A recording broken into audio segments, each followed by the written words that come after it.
Welcome to Dance to Heal. I'm your host, Jenny C. Cohen. Join me as I share stories of how dance and movement can bring healing in a way that is safe and tailored to your life. I'm a cancer survivor, mother of two, and an award-winning performer who found that movement was vital to my recovery. I created Dance to Heal Wellness and also authored the best-selling book, Outside of Recovery, Dancing My Way Back to Myself After Breast Cancer. I will bring new techniques to help you on your dance journey and healing path. Are you ready to move? Dance to Heal starts now.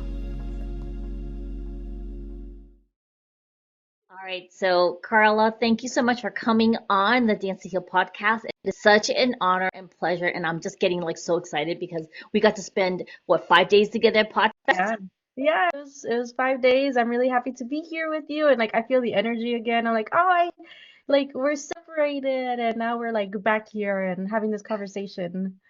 I forgot to mention to you that when I'm back in Dallas, we still have to do a girls' few days before that event, okay? Yeah, yeah, So you it's gotta. it's it's been changed officially, so I'll be there. Anyways, sorry Okay, folks. good. Didn't mean to get distracted during Carla's official Little side pod conversation about us pod. getting together. Yeah. Here's the thing. This is literally what it was like when I first met Karla. It was as if we were sisters from another lifetime, finally reunited in this lifetime. Yeah, and we just happened to be put in the same room. Well, we put ourselves in the same room. We were both roommates, and we both got to MC and speak at Pechacucha Thursday at Podfest. Yeah, So yeah, it was so much fun, and I'm really grateful to have met you, and like you said, like a sister from another time, but also another mister, and all the things. And so yeah, I think the fact that we connected and really met and did so many things together. There was those little gaps that we didn't, it really made the experience. I mean, probably that much better, so much fun, that I think that's why people said it didn't seem like this was your first time. And I think it's because of this connection that we had, instant. instant, yes. Well, for me, I do want to make sure we stay on the actual goal of introducing my audience to you. Karla, Mhm. folks, please. Karla is someone you need to follow her immediately. What is your podcast name again? The podcast, it's called Metafit, Metamind podcast. And I've been podcasting for 5 years. Mhm. And yeah, that's the, before I can go on a rant. Yeah, Metafit, Metamind podcast. And it's about having a conversation with someone who's willing to share their story on how you've gotten to this point in your life, that chapter turn, or that point in your life that needed to be changed, or something needed to happen, right? And how you've gotten to this point in your life. And at the same time, talking about the correlation between mental and physical health and how that's played out in your life. Because I think it used to be a taboo thing to talk about mental health and physical health. And so now I'm more normalizing it. That's the intention behind it, and making not talking about it more of the taboo. Absolutely. I Mhm. love your your masterclass title. Is your communication helping or hindering your relationships? I mean, your Mhm. talk at Pechacucha was talking about even just rapport, building Yes. rapport, right? Mhm. So, true confessions, folks. I haven't said this to Karla, but I'm going to say it to her, and you guys get to witness it. Yay. You were the most amazing roommate by far because I always overextend myself to be a good roommate, and you were the first person that did the same. Like we both Aw, entered thank it, you. right? The whole communication, the whole rapport, we set it up immediately. I hope it Mhm. was as good for you as it was for me because it was, I was like, I love this woman so much, and I only know her 2 days. Yeah, yeah. I think we briefly talked about it before, and I would say, yeah, I was so nervous about, having a roommate that I had never met before. And that's the thing though, we established our needs from the beginning, which is if we go into the talk that I talked about at Pechacucha, rapport, we established that intention and what we both needed or were open with, and the fact that I knew that just made it much easier. And also, it was just if I respect your world, you respect my world, and I think that's what it was also all about. I remember sending you a video because something I've learned has been that I can communicate with you and how I think, you want to be communicated with, but that doesn't mean that that's right. And so if I can just ask a simple question like, hey, which bed do you want? Like that already like establishes some kind of connection, some kind of rapport, and it just makes the roommate experience or that connection experience like much easier if you just ask a simple question like that instead of assuming, oh yeah, she'll be fine with this one. What if she isn't? I was just so shocked you asked me. Folks, usually I'm the one asking the other person, even before I get to their room. So for me to have you ask me when you were getting there, and then to have the video to orient, I think this is why we get along so well. For my talk at Petu Kucha, I was talking about the ABCs of being a good guest and host on a podcast. It also correlated to even our everyday lives, right? For me, every relationship that I ever had, the best ones are when I remember and I see that person has an accumulation of all their childhood experiences. Yeah. So it's not that I'm seeing you as a baby. I'm just seeing you, Karla has like the little girl that I would want to be friends with, has a little girl type of thing. And so it just worked out really, really well. I really want more of the world to have relationships like this. Yes, I think in right now, especially with everything that's going on, not just here in the US, but all over the world, we're kind of in our own world, right? And because we're so in our own world, sometimes we forget what someone or something or circumstance is happening outside of our world. And so when we react or we like assume stuff, that could put someone off or a situation, or it could make something not be positive. And so, yeah, for me, and I don't know if maybe this is a cultural thing too. I don't normally like to bring culture in as excuse, but I will in this case. I'm gonna say maybe it's a good thing because I think where we come from, a lot of it has to do with service and serving and making someone feel at home and making sure that we offer, because I grew up if I don't like offer someone water when they come to my house, that's rude, right? And in my world, it could be different in someone else's community or culture. And so I think that also was part of like the play here was that we're both of service. That's why we do what we do, right? We serve people and we serve the world and we want to make a change here. And I think that's part of how people can create those connections that we want to have and between women, right? There's a lot of movement with women and empowerment, but how do we empower each other without having like disempowerment along the way? Even with men, how can we create a powerful connection with men? I think that's so important that because there's such a high um, movement and feminism, right? That men are being put down, and I think men are so key and vital players in our world to be the feminine women that we can be, to have those strong men. That if we know how they're communicated with and when they maybe learn too, right? It's all a learning, it's a give and take. When they learn how we communicate, like that connection, that relationship, strong bond just gets formed and it just becomes a little easier. Will it be perfect? No, it will not. But hey, I didn't like the way you did this. Okay. Or maybe, hey, this was my experience when this situation happened. Maybe that would be a little better than you did this. And, oh, it just creates this thing. And by the way, I was so shocked when Jenny bought me a whole gallon of water. I was like, oh my God, like, so awesome.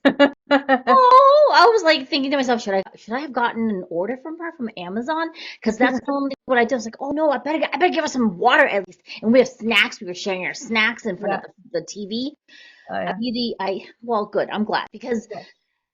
my thing is in the past, because I immigrated to the States when I was 6, or a little before 6, and I realized not until I could, if I was serving to make myself useful in a space, I might be safer. And I had to stop and rewire that whole thing of serving Mhm. for safety. And that's the Yeah. biggest thing, right? Because most, I'm going to say it, I'm going to put this out there, folks. In Asian cultures, and I know it overlaps into other cultures, I Mhm. was raised, right, that when you marry out of the family. Like you're Yeah. kind of no longer a part of them, even though my mom's not that way. She's like, you're still part of my family. However, she Yeah. was considered married out of the family when she got married. Hmm. And then it meant, oh, all right, then you had to be of good service to your mother-in-law, who had all the power in that side of the family, and Hmm. she superseded your power with your own husband. Yeah. So it's part and parcel of this. Oh, I don't think so. Yeah.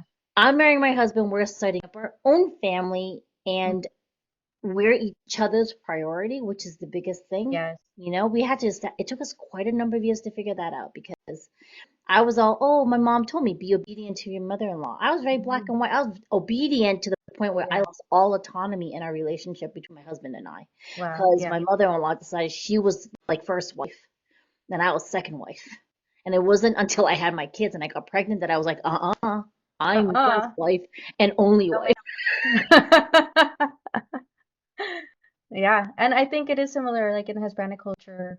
And something that my husband said recently was like, yeah, when you have a daughter, she gets married, essentially you lose the family name there, right? So it's like she's going into this family. So yeah, there's that. And so it's very interesting how that's still a thing now. And we've changed so much that even he and I talk about the same thing. Like we're each other's family. We are helping ourselves because when we get older, our kids are gonna have their family, and it's supposed to be you and me in this situation in this lifetime. Because my Absolutely. mom, my mother-in-law, sadly, and it happens, they're not gonna be here when he and I are older. So So true. It's true. And you have a itty bitty. Mine are now in their mid-20s, and my husband and I, we're so glad we grew together in the yeah, years because, we're married 32 years. It'll be 33 in June. So, wow, right? And so congrats. we were together 5 years. So we're together almost 40 years. Yeah, Wait, is that right? No? Yeah. We're together. Anyways, my point is, something like that. yeah, something like that. We're just together so long, right? And so the thing is that for us, our kids are still home, Hmm. right? And we've gone through so many life things where oftentimes in our couplehood, we put our couplehood last because we had to Hmm. deal with this emergency and this thing happened and this thing Yeah, happened and then I got cancer and all this. And now we've been making an effort to be more united again, yeah, right? And whether or not, like, it doesn't really matter what your relationship elements compose of. There's just got to be this give and take of communication, and it's got to be common language, right, Carla? yeah, yeah. It's definitely common language. And he and I, for the first time, and we've been married since 2018. So what is that, 6 years, something like that? Uh, we finally sat down at the end into the beginning of this year, end of last year into this year, and we actually wrote down his goals. We wrote down my goals. We wrote down what can we coincide here. And it was such a really interesting experience because I've always written my own goals, but he wasn't there yet to understand this part. Even though he's very disciplined, like he likes to say, he's very like he knows his responsibilities and the priorities. His military background just gives him that structure, but was not there yet. And so we finally did that this year. We have this goal of him retiring in hopefully this year into next year. Hmm. Yeah, as a 35, 36-year-old guy, which most people don't do that. And so there's a lot of things that we've been talking about and doing things not the way society tells us to, right, in our cultures and stuff. And so it was really cool to understand his goals, my goals. And then I gave this word, I asked him because I gave this example during a training I did last year that I certified my clients. And I said, hey, babe, what does respect mean to you? How do you see it? Right? Because this is, and he wrote it down on the board because we had this whiteboard. And I said, cool, I'm going to write you what it means to me. And we both had the way that we view respect. And he said, wow, like I had not thought about it that respect means this to me and it means that to you. And so communication, right? It's about give and take. It's about like understanding, listening to each other, seeing each other, like meeting each other where we're at. And we're not always going to be, I want to say, like in a good place or in the best place. And if we can like just give each other those little reminders, that just helps so much. And that's why I love what I do because I've learned so much about communication and connections and networking, right? And all the things. And it's just like so much fun to I guess translate or interpret someone's communication style as well. I love that. I love that. I think it dovetails really nicely with the positive quotient training that Mhm. I do as a coach for my clients about Yeah. mental fitness. And part of it is to understand, to relate it back to how we are really just a compilation of all of our childhood experiences that are oftentimes, right, that what is it, the devil or the negative voice or the criticizing voices from a childhood Mhm. memory or person, and yeah, and it doesn't Mhm. go away. And I love that in communication we now the whole family does the PQ app, and so for us we're Right. always asking like, are you in sage right now or is your judge out? And Mhm. it's always inevitably, if we're about to get into a fight, one of our judges Yeah. is out, and then we have to be like, Yeah. the sage person be like, well, we'll just come back to this when you're ready because we Yes. don't want to be if we're on the edge of losing it, we're more prone to hurting each other. And Yeah. I want to tell you folks, like, so Carla, okay, well, what was that app that you did with the money management? Oh, the one that I signed up for over there? Yeah, yeah, yeah. Yeah, so it's still so I'm not affiliated by them, like they're not paying me for this, but I just love it. And I just got into it. It's called Cube, Qube. And the husband and I, we've been working on budgeting and paying things off, making sure that we have wealth and building that, and at the same time clearing things that don't serve us any longer because it has not been an investment. And so this app that I met the creator, the founder of it at Podfest, which is really cool. He explained to me that this app is essentially like the cash savings envelope. I think that's the name of it. And so where we get the cash and we separate them in envelopes, $300 are going to go into groceries, $16 in change are going to go to Amazon Prime, right? Whatever other stuff is going to go to this credit card or Netflix. And so what's cool about it is that now the husband and I connect that app together and we get to put those limits in that, and then it's so much easier to see and us communicate because finances is one of the hardest things to talk about in a relationship. If it's not hard for you, great. Okay, you're free from this. And it's just really cool to for both of us to see this is where this is going. We have this $300 limit. Let's say I say, okay, each month I'm going to put a limit of $200 for baby expenses, right? Then he and I could see where are we at? Are we always using this or can we allot this somewhere else? And so again, I am not sponsored by them, but I just think it's really cool to share this resource that if you are in a relationship or even for yourself or maybe something with you and your mom or family members, right? And you want to know how can we build wealth but also see exactly where our money is going, then this is another way to easily on an app, see where that money's going, communicate in a way that's not like, where did this go? Oh, and then blame each other. So it also helps avoid that.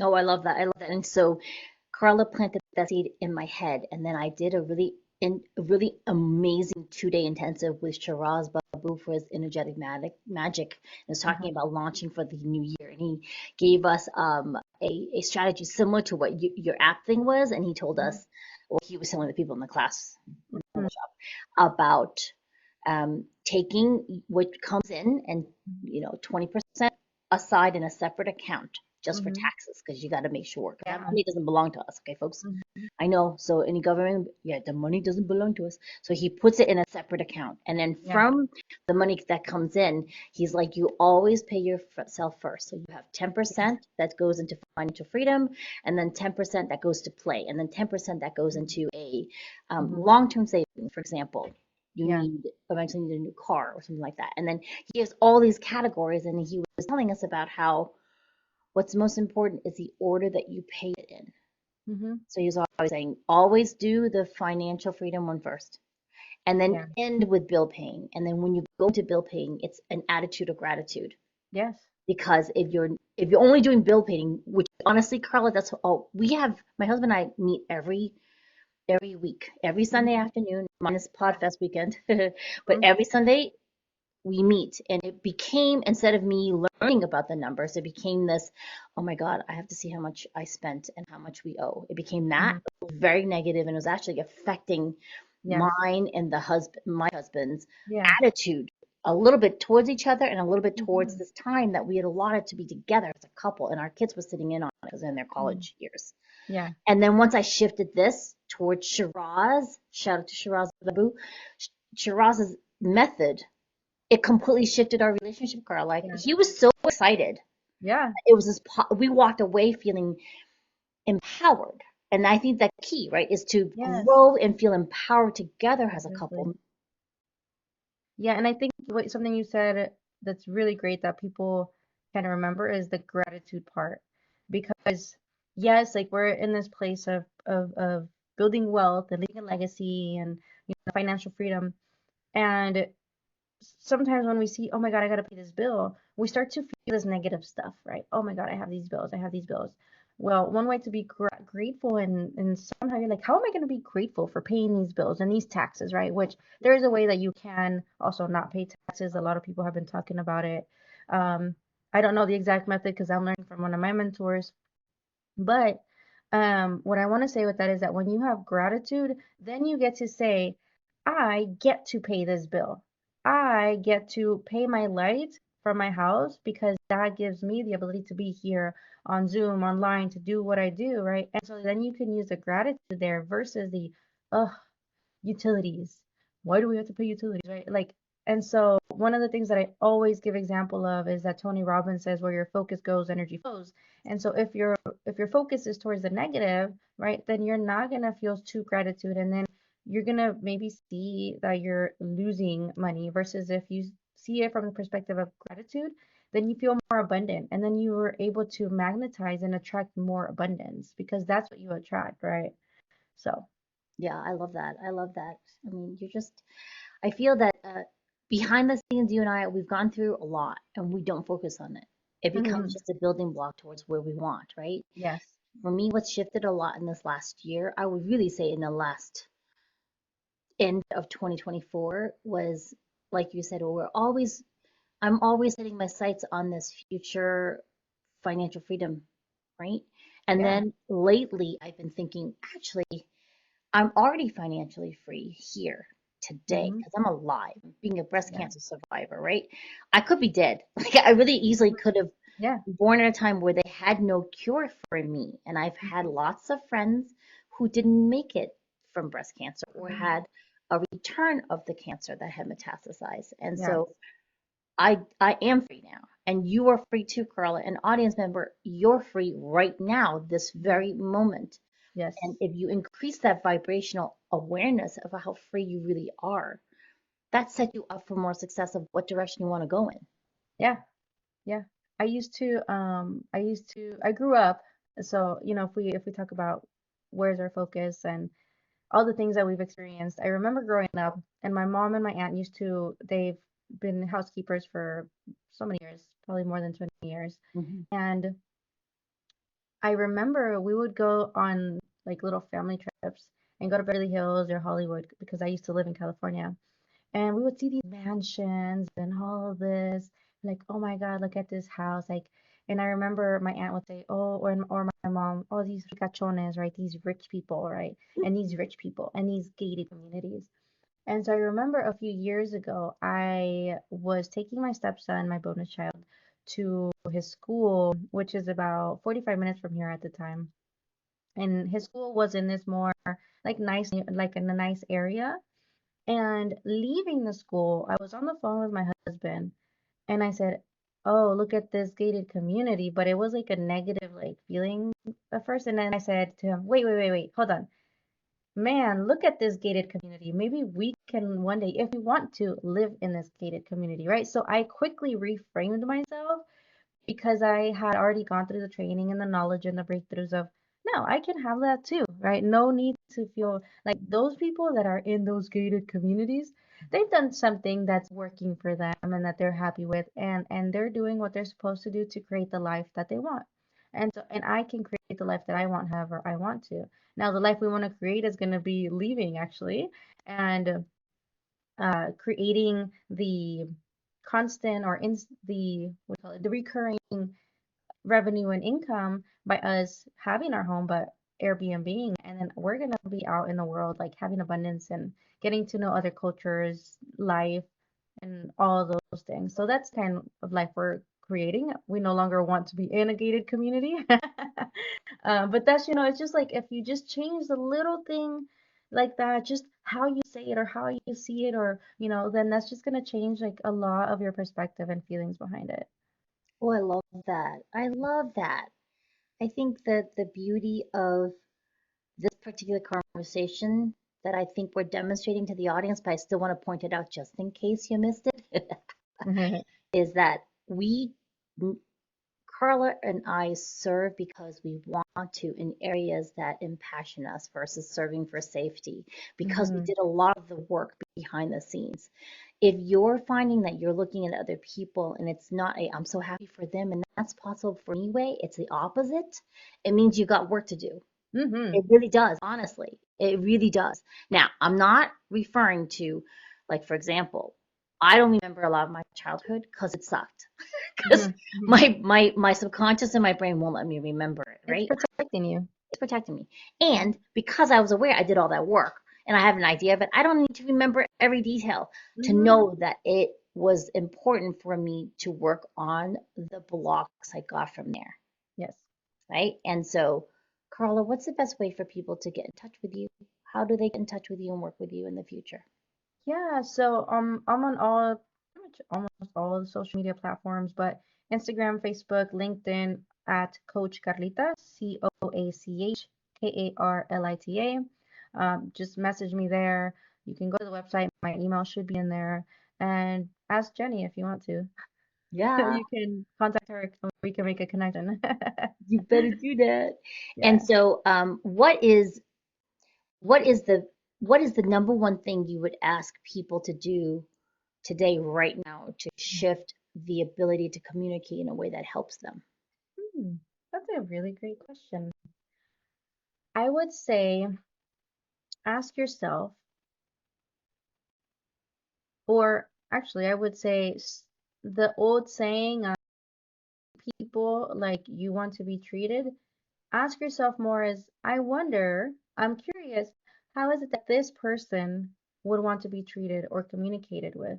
Because then that switches the gears to say, okay, how can I deliver a message to them that they can actually connect with and the message lands? So instead of thinking about the individualistic, right, how I want to be communicated with or treated or respected, I wonder if you come from a place of curiosity, I wonder how they would want that communication delivered. And that's going to change a lot of the communication and connections and all the things. Oh, I love that. I love that.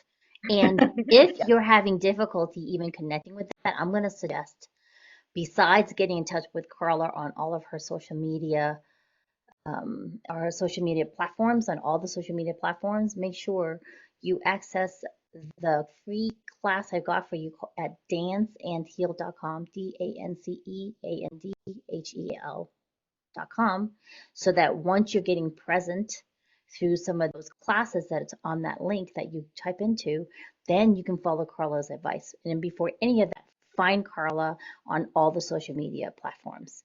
Karla, thank you so much for coming today. Yeah, thank you so much for having me. This was so much fun. Yeah, I'm just really excited for you and all the things you're doing. And you're so powerful, Jenny. And I hope that anybody that listens to this podcast is always open and curious, because there's always something to learn from Jenny. Trust me, I learned from her so much in 5 days. And I know that we're going to continue this. And she's just amazing. So keep listening to this show. And yeah, you can do Well, it. You can heal yourself. You have the power and you got it.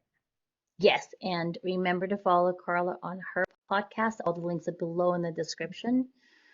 And look for our collaborations in the future. We're going to go into global domination Heck levels. yeah. Thank you. Bye-bye. See you next time. Bye. Thanks for listening to Dance to Heal with Jenny C. Cohen. Come back next time to hear stories of recovery through movement and learn more ways that you can move your body. To work with me and continue your journey, visit outsideinrecovery.com. Are you ready to move?